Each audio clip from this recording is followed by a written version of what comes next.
Hello, today we are going to be reviewing author's purpose. Now, what is author's purpose?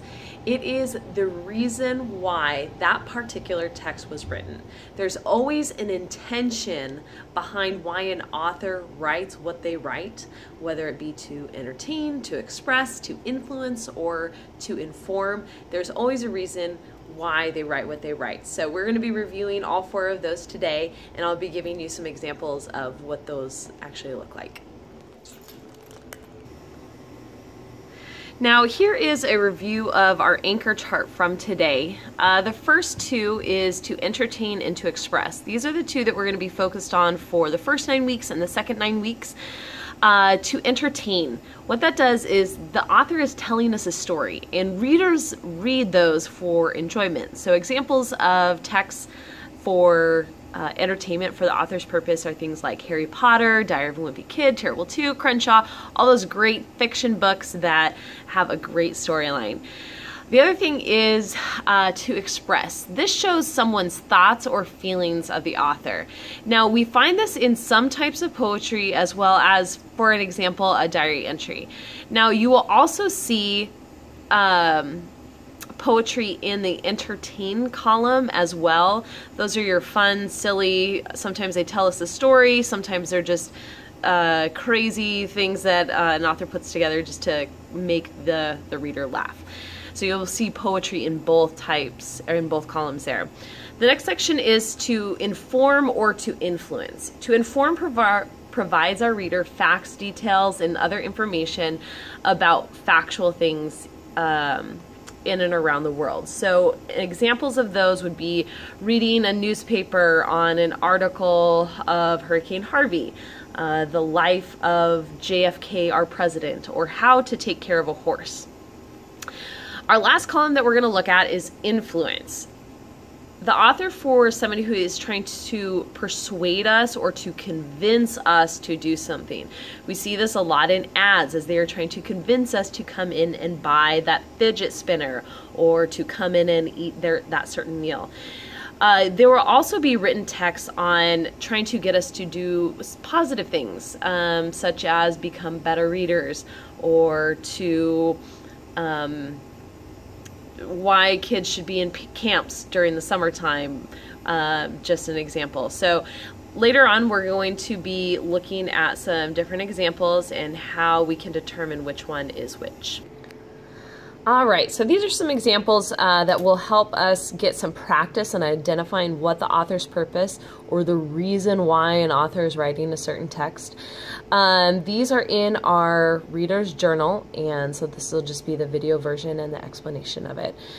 So this first one is saying, Dear Diary. Now, from our anchor chart, we know that diary entries are very expressive because they're showing the author's thoughts and feelings, and they are documenting them through the diary.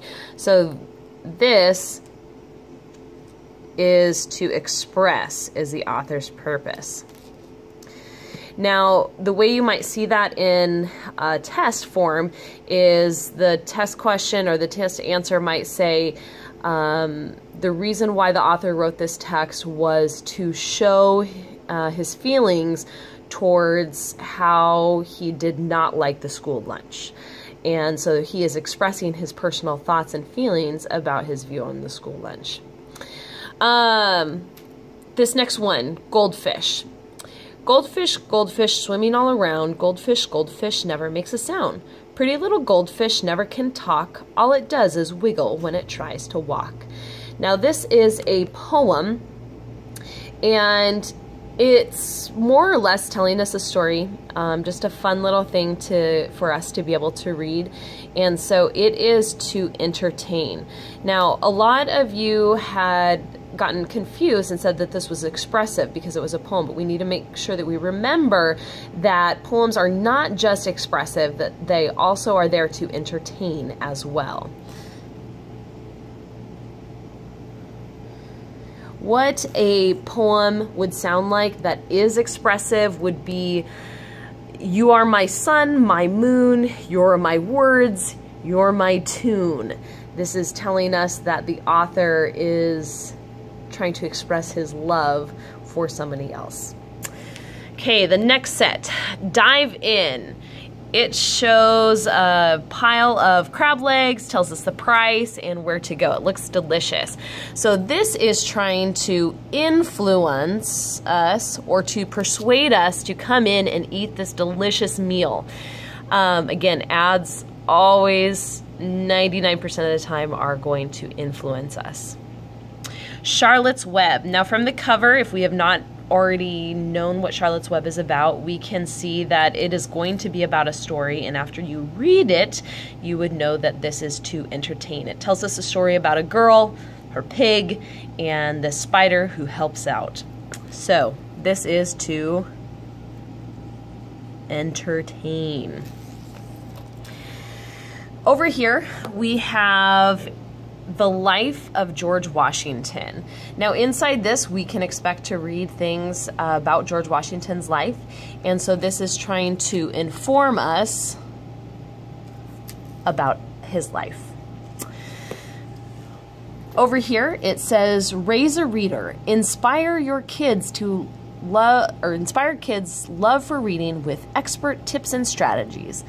Get started.